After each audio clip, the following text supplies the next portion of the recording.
bem? E se você não é inscrito no canal, se inscreva. Isaías 44, 28.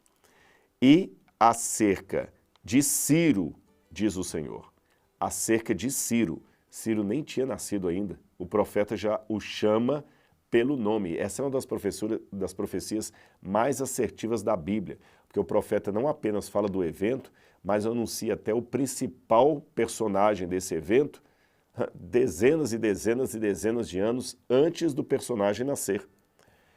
Assim diz acerca de Ciro, ele é meu pastor e realizará tudo o que me agrada. Ele dirá acerca de Jerusalém, seja reconstruída, e do templo, sejam lançados os seus alicerces. Essa profecia de Isaías é tão precisa que críticos da Bíblia chegaram a duvidar da sua cronologia histórica, ou seja, muitos dizem que isso aqui foi escrito depois de Ciro, é o que eles chamam de vaticínio et ex eventum, é uma profecia escrita depois do evento revelado, para dar a ideia que aquilo foi profetizado quando não foi.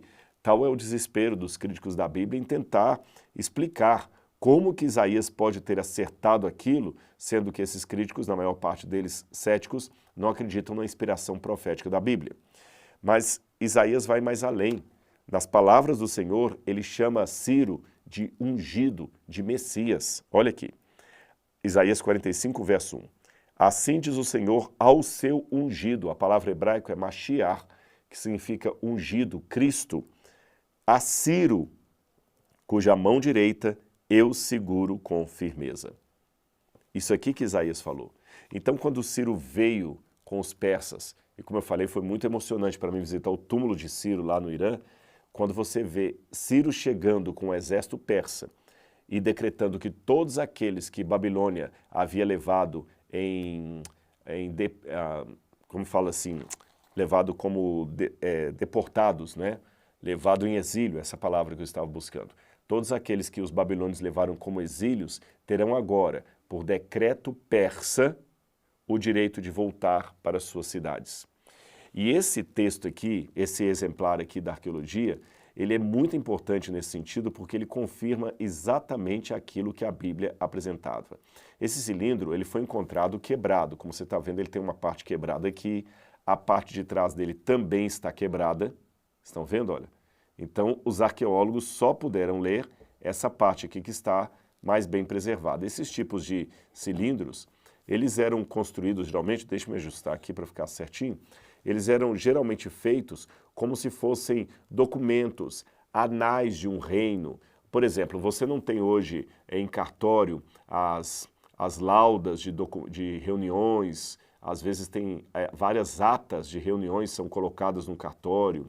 Quando você vende uma casa ou compra uma casa, não tem todo ali o escriturário, não coloca ali, olha, a escritura de compra e venda. No ano de 1993, o senhor João Manuel da Silva, proprietário da residência tal, brasileiro, casado, residindo à rua tal, tal, tal, tal, CPF número tal, veio por meio dessa, perante as testemunhas. Nós não temos isso em cartório, eles também tinham isso. Esses cilindros ficavam em arquivos públicos. E esse aqui foi encontrado em 1879 na Babilônia.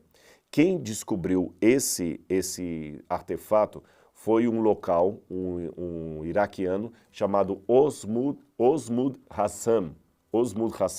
Ele que trabalhava ali porque os ingleses, quando exploraram a Babilônia, como por exemplo Leonardo Woolley e outros mais encontraram, Leonardo Woolley trabalhou mais em Ur.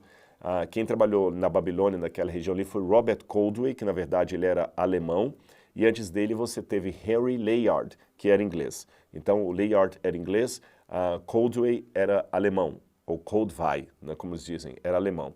Então, quando o Layard estava escavando ali, ele contratou o Hassam para chefiar uma equipe ali de trabalhadores. Eles pegavam homens mesmo ali, locais, e aí eles encontraram esse cilindro, levaram para Henry Layard, e ele junto com outros especialistas em literatura antiga, porque nessa época a escrita cuneiforme ainda estava sendo decifrada, eles conseguiram ler em persa o que estava escrito aqui, e é interessante que esse achado estava da Babilônia, e ali esse rei, Ciro, fala que ele decretou o retorno para sua casa de todos os exilados e ainda ajudou financeiramente para que cada um reconstruísse o seu templo, os seus palácios, levasse de volta os seus ídolos.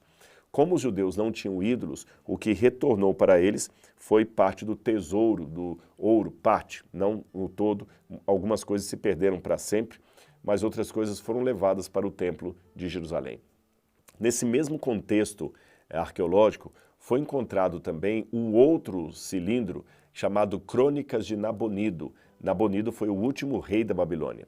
E nessas crônicas de Nabonido é dito que Ciro entrou em Babilônia sem batalha e a tomou. Isto confirma o que está no livro de Daniel, capítulo 5, quando fala do rei Belsazar fazendo um banquete em Babilônia e naquela noite diz que foi morto o rei e aí fala que veio Dario o Medo. Sobre a identidade de Dario eu falaria em uma outra oportunidade.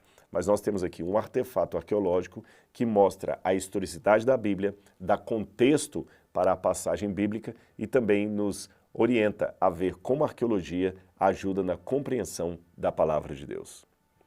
E então, você está gostando desse conteúdo aqui? E se a historicidade desse livro procede, a profecia que ele contém, de igual modo, é verdadeira. Que Deus abençoe você e sua família. Um grande abraço e até o nosso próximo encontro. Então está na hora agora de você, se gostar desse conteúdo, deixar o seu like, curtir, se inscrever no canal, tá certo?